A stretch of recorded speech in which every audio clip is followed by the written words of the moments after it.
एकादशी इस साल 19 अप्रैल शुक्रवार के दिन है। हिंदू पंचांग के अनुसार कामदा एकादशी चैत्र माह के शुक्ल पक्ष को मनाई जाती है। मान्यता है कि इस दिन भगवान विष्णु की पूजा करने से सभी मनोकामनाएं पूर्ण होती हैं और व्रत रखने वाले मनुष्यों को मोक्ष की प्राप्ति होती है। कामदा एकादशी को फलदा एकादशी भी कहा जाता है, क्योंकि ऐसी मान्यता है कि इस व्रत को करने से मनुष्यों को 100 यज्ञों के समान ही फल मिलता है। कामदा एकादशी पर विधि विधान के साथ पूजा करने के साथ कामदा एकादशी की भी व्रत कथा सुनने और पढ़ने से पुण्य की प्राप्ति होती है। आइए इस वीडियो में जानते हैं कि कामदा एकादशी की व्रत कथा क्या है।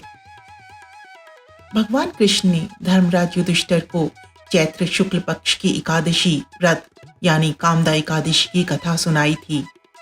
रघुकुल के राजा दिलीप ने भी कामदा एकादशी की इस कथा को अपने गुरु वशिष्ठ से सुना था। प्राचीन काल में पुंडरीक नाम का राजा था, जो भोग विलास में डूबा रहता था। उसके राज्य में ललित और ललिता नाम के स्त्री और पुरुष रहा करते थे। दोनों में अथाह प्रेम था। एक दिन राजा की सभा में ललित गीत गा रहा था, लेकिन तभी उसका ध्यान अपनी पत्नी पर चला गया और उसका स्वर बिगड़ गया।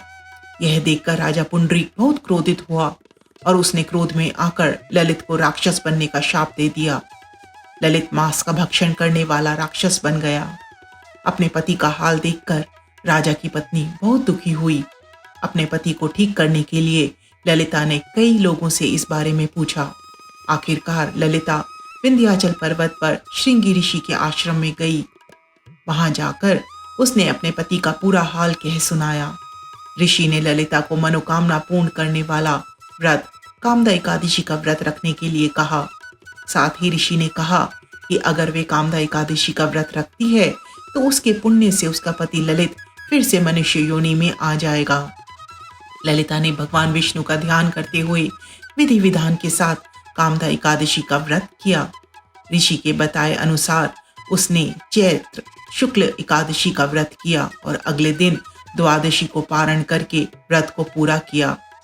इस तरह व्रत पूरा होने पर भगवान विष्णु ने ललिता के पति को फिर से मनुष्य योनि में भेजकर राक्षस योनि से मुक्त कर दिया। इस प्रकार दोनों का जीवन कष्टों से मुक्त हो गया और श्री हरि का भजन कीर्तन करते हुए अंत में दोनों को मोक्ष की प्राप्ति हुई। तो आप सब भी कामदा एकादशी का व्रत जरूर कीजिए और अगर व्रत नहीं कर पाए तो भगवान विष्णु की पूजा जरूर कीजिए और मन ही मन भगवान विष्णु और माता लक्ष्मी से प्रार्थना कीजिए कि हे भगवान, मेरे द्वारा की हुई ये पूजा स्वीकार कीजिए। आज कामदा एकादशी का दिन है, मेरी मनोकामना पूर्ण कीजिए और मेरे घर में सर्वत्र स्वयं भगवान लक्ष्मी के साथ निवास कीजिए। भगवान विष्णु आपकी सभी मनोकामनाएं पूर्ण करें। अगर आप चैनल पर नए हैं तो इस चैनल को सब्सक्राइब जरूर कर लें और इस वीडियो को ज़्यादा से ज़्यादा लोगों में शेयर करें। जितना हम भक्ति का प्रसार करते हैं उतनी ही भक्ति बढ़ती है। वीडियो को लाइक ज़रूर करें, चैनल से जुड़े रहें और फिर मिलते हैं नए वीडियो में एक नई कथा के साथ।